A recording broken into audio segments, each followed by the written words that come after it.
tidak layak. Nyatanya kemarin dites semua rata-rata kategori itu lulus, hanya tidak dapat formasi. Ini juga PR, hampir saya bilang rata-rata. Jadi ini PR bagi pemerintah. Yang tidak dapat formasi harusnya diberikan formasi, tidak ikut tes lagi di tahap ketiga.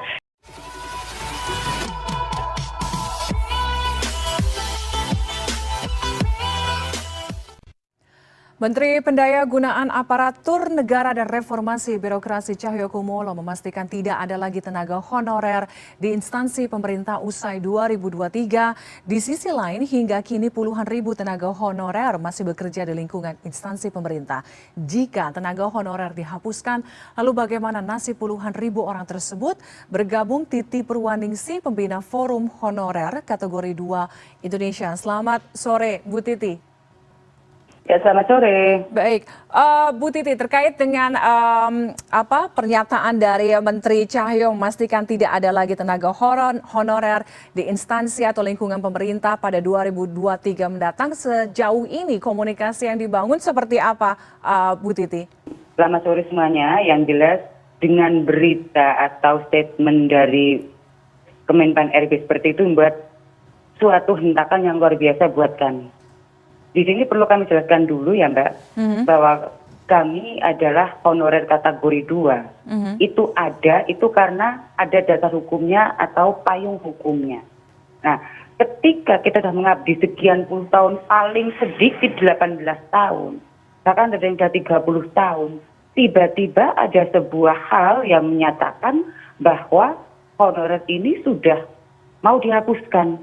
Ini seperti kayak habis main spa dibuang. Buat kami artinya selesaikanlah dulu kami, khususnya honorer kategori 2 yang jelas ada dasar hukumnya, barulah peraturan itu mau direalisasikan silahkan. Jadi tolonglah hargai kami yang berhonorer sejak minimal tahun 2004.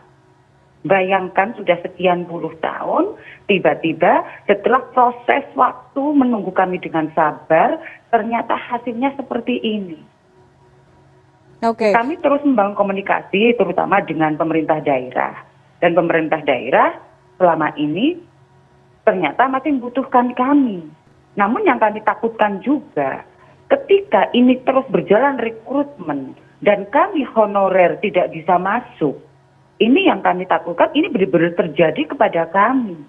Maka dari itu, kami hanya bisa berharap, kami hanya bisa memohon, ulangi kembali, review kembali, ataupun revisi kembali aturan yang akan diberlakukan. Khususnya untuk honorer kategori 2 ini, yang benar-benar sudah berdatabase BKN. Jadi resmi sebagai honor dari pemerintah yang mengeluarkan. Iya. Baik, Bu Titi, selama ini tidak pernah ada komunikasi yang berujung dengan solusi bagaimana tadi keluhan dari Bu Titi untuk kategori 2 ini. Apakah di kategori 2 ini para tenaga honorer ini pernah dijanjikan atau mungkin tadi seperti Bu Titi sampaikan diberikan kesempatan untuk mungkin mengikuti tes seperti yang lain-lain. Jadi ada pemerintah juga pernah menawarkan solusi perihal tenaga teknis administrasi yang mungkin tidak ada dalam jabatan fungsional PPPK, Bu Titi. Iya, sebenarnya kami sudah, katakan kalau ngomong lelah, kami sudah sangat lelah. Kalau kami sudah terlalu sering ke kementerian, bahkan ke istana, bahkan ke DPR sudah ratusan kali, dan kami hanya minta sebuah solusi yang terbaik, yang adil, yang bijak buat kami. Namun kenyataannya di sini sesuai dengan katakan terus waktu berjalan ini, seakan-akan kami itu terabaikan. Contoh rekrutmen ini, mulai untuk khususnya teknis administrasi ya Mbak, ini terakhir tahun 2013. Sampai detik ini itu belum pernah diadakan kembali untuk rekrutmen teknik administrasi khususnya dari tenaga honorer kategori 2. Alasannya? Sampai hari ini. Alasannya ya itu yang tadi Mbak sampaikan, bahwa yang teknis administrasi, yang teknis lainnya ini bukan menjadi tenaga fungsional, tidak bisa masuk PPPK. Sedangkan honorer kategori 2 ini mayoritas umurnya di atas 35 tahun. Jadi tidak bisa masuk PNS, biasanya masuk P3K. Kalau di P3K ini pun tidak dapat kesempatan untuk ikut tes, terus mau dibagaimanakan untuk selanjutnya. Saya beri gambaran begini, contoh kecil saja. Kebetulan, kalau saya ini kan guru ya Mbak, Iya. dan di guru itu, dikatakan di rombel kami, di sekolah kami, itu ada namanya Pak Bon. Ada namanya penjaga sekolah. Penjaga sekolah ini itu sebenarnya sangat dibutuhkan Mbak. Kan tidak bisa digantikan robot. Terus kemudian tenaga teknis administrasi TO itu juga sangat dibutuhkan. Yang input data. Terus kemudian yang segala macam dengan hubungannya mengenai dengan data dan juga IT itu tenaga TO kok ratanya mengerjakan. Ini satu hal yang pemerintah lupa bahwa di lapangan ini tenaga-tenaga ini sangat dibutuhkan. Yang mereka katakan bahwa untuk struktural ini sudah lebih. Namun kenyataannya dari 2004 ya Mbak, minimal Mbak, bahkan dari 98 juga ada. Sampai saat ini masih bekerja terus-menerus dan masih kedudukan sebagai kategori 2 dan tidak ada kepastiannya. Sampai saat ini masih bekerja di ruang yang sama. Oke. Dan jadi kalau alasannya tidak kebagian tempat, mohon maaf, itu alasan yang ngawur. Terus kemudian Mbak, khusus honorer kategori 2, itu pernah tahun 2015, itu sudah ada hearing antara pemerintah dan DPR. Kala itu sudah akan mengangkat seluruh honorer kategori 2 yang jumlahnya 440-an ribu itu se-Indonesia. Mau diangkat PNS kala itu. Namun terbentur oleh tata aturan. Seharusnya, dan pernah ada roadmap loh Mbak, seharusnya honorer kategori sudah selesai loh. Namun rekrutmen ketiga tahun ini justru honorer kategori 2 tidak mendapat tempat prioritas. Justru prioritas apa? Yang punya sertifikat, yang khusus guru kemarin. Dan banyak tenaga honorer K2 ini yang ikut tes dan lulus testing grade namun tidak dapat formasi. Diisi oleh para guru swasta yang punya sertifikasi, sudah dapat kemarin 500 poin untuk teknis lainnya. Ini kan semakin menggurus honorer kategori 2 yang notabene punya database TKN. Jadi kalau untuk teknis lainnya, alasan yang pertama, tidak ada formasi atau tidak dibuka formasi, itu belum ada payung hukumnya. Iya. Itu tidak dibuka formasi. Terus kemudian, yang kedua, honorer kategori 2, kalau yang teknis administrasi itu rata-rata SMA Mbak. Oke. Untuk menjadi P3K, menjadi tenaga fungsional minimal harus sarjana. Terus kemudian, untuk guru pun perlu diketahui, tidak semuanya bisa ikut untuk kategori 2. Karena apa? Karena kami rata-rata usianya dikatakan sudah 40 tahunnya, kalau ambil rata-rata 40 tahun lah ya. Rata-rata, saya bilang rata-rata. Dan pada saat mengabdi, itu gaji berapa sih honorer? Kalau untuk sambil kuliah, katakan menyelesaikan S1-nya, itu nggak mampu Mbak. Makanya hanya berhenti sampai D2 atau diploma 2. Kayak itu, kan seperti itu. Nah, yang tahun ini juga tidak dapat mengikuti yang belum S1 karena memang kata aturannya itu harus S1 menjadi guru. Dan ini kan problematika Mbak.